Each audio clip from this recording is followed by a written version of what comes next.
आज हम पेसमेकर के बारे में डिस्कस करेंगे। पेसमेकर जनरली बॉडी के अंदर भगवान के द्वारा दिए हुए होते हैं। दो पेसमेकर होते हैं, एसए नोड और एबी नोड। जनरली इनमें कोई भी डिफेक्ट आ जाए जिसके कारण धड़कन बढ़ नहीं पाए या 60 के कम चली जाए धड़कन, या पेशेंट बार बार बेहोश हो रहा है, उसके अंदर हम आर्टिफिशियल एक पेसमेकर डाल देते हैं जो नॉर्मल पेसमेकर की तरह काम करता है।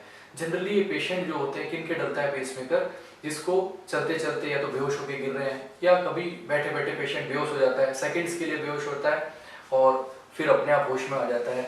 जनरली इन पेशेंट को पेसमेकर आर्टिफिशियल की जरूरत पड़ती है। इनकी डायग्नोसिस कैसे करते हैं कि इन पेशेंट को जरूरत पड़ती है? पहला सिम्टम्स, जैसे मैंने बताया कि पेशेंट का बेहोश होना बार बार। दूसरा है ईसीजी के अंदर एक फिक्स क्राइटेरियाज होते हैं, कई तरह की डिजीजेज होती हैं, उसके हिसाब से होता है। यदि पेशेंट के फिर भी पिक नहीं होता है, किसी को 7 दिन में होता है, किसी को 15 दिन में बेहोश होता है, कोई 1.5 महीने में होता है, तो उसके अंदर हमारे पास डायग्नोस्टिक टूल्स भी हैं, जैसे होल्टर मॉनिटरिंग है, 24 घंटे ईसीजी जिसको बोलते हैं, मरीज के लगा के घर भेज देते हैं और आराम से उसमें पिक हो जाता है। यदि फिर भी नहीं हो पाता तो हमारे पास ELR है, ILR है, जो इवन 1.5-2 साल तक भी हम मरीज के लगा सकते हैं। उसकी ऑनलाइन ऑफलाइन दोनों तरह की रिकॉर्डिंग्स होती हैं और पेशेंट को वार्निंग सिग्नल चले जाते हैं और इसके द्वारा हम लोग पेशेंट को बुला के उसका पेसमेकर डाल देते हैं, जिससे गिरने की संभावना कम हो जाए और पेशेंट अपनी नॉर्मल लाइफ जी सकता है। डिस्कस करेंगे पेसमेकर डलता कैसे है, प्रोसीजर क्या होता है। जनरली क्या होता है, पेशेंट को लोकल एनेस्थीसिया में प्रोसीजर होता है, कोई जनरल एनेस्थीसिया नहीं दिया जाता है।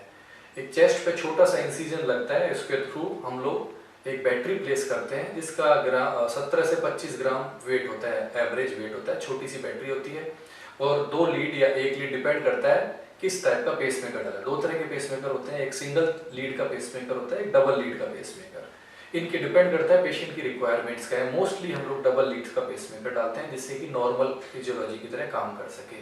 और MRI नॉन MRI 2 तरह के और होते हैं। मोस्टली आजकल सारे के सारे जो पेसमेकर्स आए हैं वो MRI कंपैटिबल है, मींस उसमें आप MRI पेशेंट की करा सकते हैं आराम से।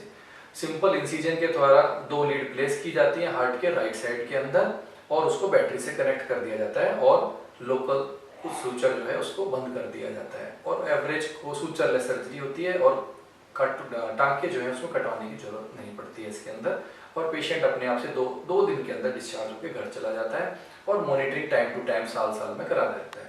एवरेज लाइफ पेसमेकर की 10 से 15 साल होती है। जितना ज़्यादा यूज़ करता है, बॉडी डिपेंडेंट होती है पेसमेकर की, उतना थोड़ी सी कम हो जाती है। एवरेज जो पेशेंट की है 10 से 15 साल आराम से चल जाता है।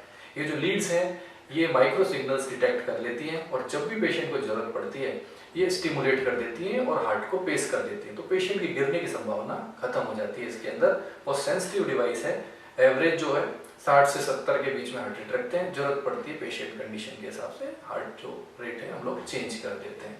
सिंपल प्रोसेस और बड़ा अच्छा प्रोसीजर।